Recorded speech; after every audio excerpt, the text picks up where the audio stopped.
Welcome to Beyond the Interface. Here, we explore the construction of space-time. Is reality just a biological construct? Welcome to the XFO Intelligence podcast channel, Cosmic Series.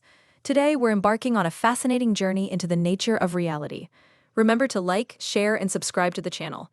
And if you have feedback or want more information about our new Thought Leadership On Demand service, email us at xfointelligence@gmail.com. Let's dive in. Beyond the Interface, a speculative inquiry into life and the construction of spacetime. We begin with the conditions of experience. Immanuel Kant famously argued that space and time are not external, objective realities. Instead, they are the mind's necessary forms of intuition, the cognitive scaffolding we use to organize sensory data and create experience.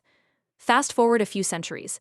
Modern cognitive science, particularly the work of Donald Hoffman, suggests that perception is less a mirror of objective truth and more a species-optimized user interface, a guide for survival. So, what if the space-time we experience is not fundamental? What if it's a biological construct, a tool that life developed to navigate a universe that is, in actuality, an undifferentiated flux of energy and matter? Imagine the raw universe, a continuous, analog flow with no inherent boundaries. No here or there, no before or after. Life cannot survive in infinite ambiguity. To persist, living systems create simplified, digital structures. They carve boundaries and establish categories, like safe or dangerous, from the continuous flux, making it navigable. Evolutionary biology supports this notion. Perception evolved not for truth, but for fitness. Our sense of time, distinguishing before from after, helps us manage cause and effect.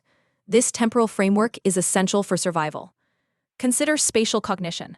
Early photosynthetic life needed to distinguish the direction of sunlight from the direction of nutrients.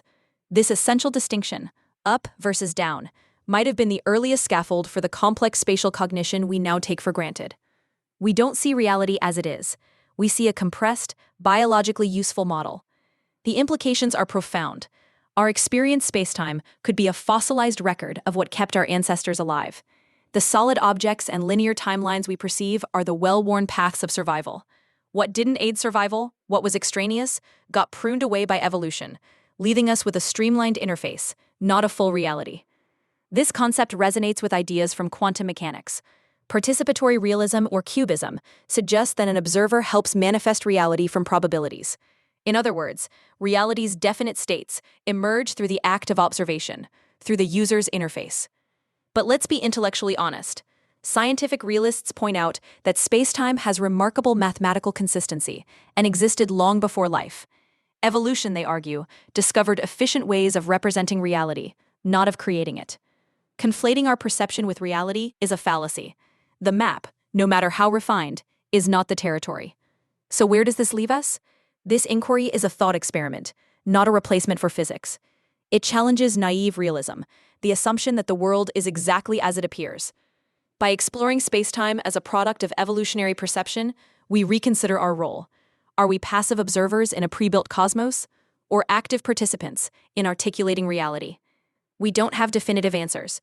We have an open question, one that invites you, the listener, to think deeply.